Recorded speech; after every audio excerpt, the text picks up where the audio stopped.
teman-teman, aku Rina Fatona dari Prodi Sains Data Universitas Putra Bangsa. Di sini aku ingin menjelaskan apa sih itu cloud computing. Oke, untuk kalian yang ingin tahu apa sih itu cloud computing, simak aja video berikut ini.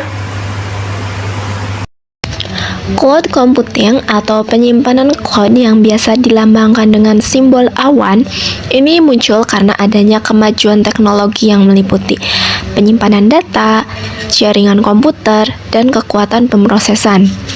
Akan tetapi, kalian mungkin belum memiliki gambaran yang tepat tentang cloud.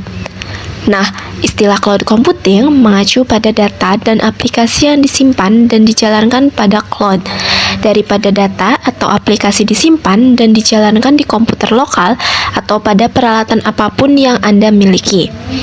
Kemudian, data dan aplikasi ini yang ada di cloud diakses melalui jaringan internet, maka beban kerja tidak lagi di komputer Anda atau di peralatan apapun yang Anda miliki. Tetapi, beban komputasi tersebut dialihkan atau dipindahkan pada cloud. Jadi, apa itu cloud atau awan? Sederhananya, cloud adalah sebuah bangunan besar yang dipenuhi dengan server. Dan server adalah komponen yang menyediakan layanan kepada klien. Nah, bangunan ini sangat besar karena ketika Anda melihat ke dalam bangunan, itu adalah pusat data yang berisi server, dan server ini melakukan banyak tugas seperti menjalankan aplikasi, menyimpan data, memproses data, dan hosting web. Komputer server tersebut dapat diakses melalui internet. Jadi, apa sih tujuan dari cloud? Tujuan utama cloud adalah perusahaan yang memiliki cloud ini disebut cloud provider, dan tujuan mereka adalah menjual komputer mereka sebagai layanan. Nah, apa sih layanan itu? Layanan adalah ketika Anda membayar orang lain untuk melakukan sebuah pekerjaan untuk Anda. Jadi, jika seseorang atau perusahaan ingin mempekerjakan perusahaan lain untuk melakukan sebagian atau seluruh beban kerja komputasi mereka akan mengalihdayakan ke pihak ketiga. Dengan kata lain, mereka menggunakan cloud computing. Mari kita sejenak kembali ke masa sebelum adanya cloud computing, dan kita akan menggunakan website sebagai contoh. Ketika Anda ingin membuat atau memungkinkan orang lain agar dapat mengakses website yang Anda buat dimanapun mereka berada, Anda harus memiliki server website fisik Anda sendiri. Anda tentu harus memiliki PC server tersebut harus memiliki sistem operasi dan perangkat lunak website APC, dan lain-lain. Kemudian, setelah beberapa konfigurasi server website tersebut sudah online dan orang lain bisa mengaksesnya. Akan tetapi, masalahnya adalah jika ada yang salah dengan server seperti kegagalan perangkat keras atau masalah pada perangkat lunak, atau jika sistem operasi crash, maka Anda akan bertanggung jawab untuk memperbaiki masalah tersebut dan pemeliharaan apapun yang diperlukan untuk menjaga server tetap aktif dan berjalan. Namun, Anda memiliki pilihan untuk menghilangkan semua kerumitan dan pemeliharaan server website Anda sendiri, dan memiliki perusahaan lain yang menghosting semua website Anda di server mereka, yaitu di cloud. Akan tetapi, hosting website hanyalah salah satu contoh cloud computing. Ada juga layanan lain seperti software produktivitas, email server, dan database.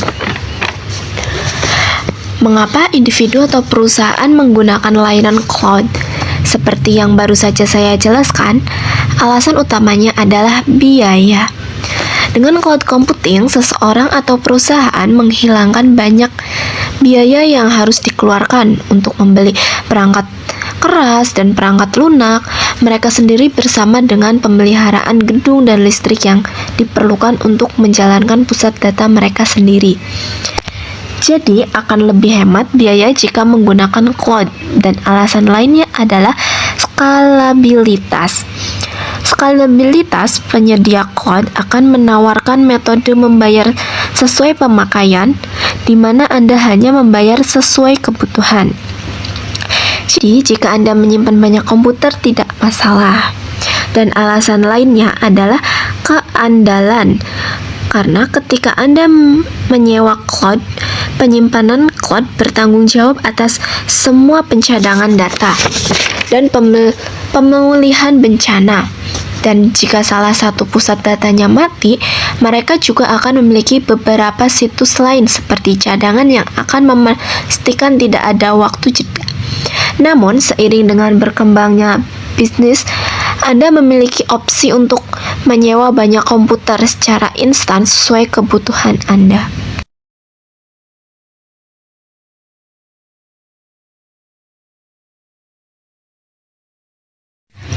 Jadi, siapa sih penyedia cloud saat ini? Dikutip dari www.gamestop.com, penyedia cloud utama saat ini adalah Amazon Web Service atau AWS, Microsoft Azure, Google Cloud, platform Alibaba, dan IBM. Dengan Amazon Web Service yang terbesar dari semua, mengambil sekitar sepertiga dari pangsa pasar cloud. Bahkan, salah satu pelanggan terbesar AWS adalah Netflix. Bahkan, jejaring sosial Facebook pun menggunakan layanan AWS ini. Jadi, keuntungan utama menggunakan cloud adalah mereka tidak perlu khawatir tentang waktu henti keamanan, pencadangan data, atau tingginya biaya untuk membangun dan memelihara pusat data mereka sendiri. Mereka hanya dapat membayar produk provider untuk melakukannya untuk mereka. Ada 3 jenis komputasi awan. Yang pertama itu infrastruktur sebagai layanan atau IaaS, platform sebagai layanan atau PaaS, dan perangkat lunak sebagai layanan atau SaaS. Dari ketiga layanan bervariasi dalam hal kontrol dan fleksibilitas. Jadi, di sini terserah pengguna untuk memutuskan apa yang sesuai dengan kebutuhan mereka. IaaS, infrastruktur sebagai layanan, jenis layanan ini pada dasarnya di mana Anda akan membiarkan penyedia cloud mengelola sebagian dari bisnis Anda, dan yang akan menjadi bagian tersebut utamanya adalah perangkat keras. Penyedia cloud akan mengeluarkan server, penyimpanan, virtualisasi, dan bagian jaringan. Di sisi lain, Anda masih memiliki kendali atas bagian perangkat lunak seperti aplikasi data, sistem operasi, middleware, dan runtime. Beberapa contoh infrastruktur sebagai layanan yang akan digunakan oleh orang awam adalah layanan backup data online seperti Google Drive atau Dropbox yang menyediakan penyimpanan cloud. Selanjutnya PaaS. PaaS seperti IaaS memungkinkan penyedia cloud untuk mengelola sebagian dari bisnis Anda, tetapi penyedia cloud memiliki kontrol lebih. Dalam PaaS, penyedia cloud tidak hanya mengelola perangkat keras seperti server, penyimpanan, dan jaringan, tetapi juga mengelola sistem operasi, middleware, dan runtime. Akan tetapi, Anda di sisi lain hanya bertanggung jawab atas aplikasi dan data. Yang terakhir, SaaS. Perangkat lunak sebagai layanan sekarang ini mungkin layanan cloud yang paling umum sejauh ini. Dalam jenis ini, semua aplikasi di-host oleh penyedia cloud dan tidak ada perangkat lunak yang diinstal pada komputer dan tidak ada perangkat keras untuk dikelola. Anda cukup mengakses dan menjalankan aplikasi dari komputer Anda saat terhubung ke layanan cloud melalui internet. Jadi, penyedia cloud mengelola semua perangkat keras atau lunak, jaringan, sistem operasi, dan penyimpanan. Contohnya adalah Google Document adalah Office Suite online gratis yang diakses menggunakan web browser. Tidak ada perangkat lunak tambahan untuk diinstal di komputer Anda. Nah, itu tadi penjelasan mengenai sekilas tentang cloud computing. Semoga teman-teman dapat memahaminya dan semoga bermanfaat untuk teman-teman. Sekian, bye-bye!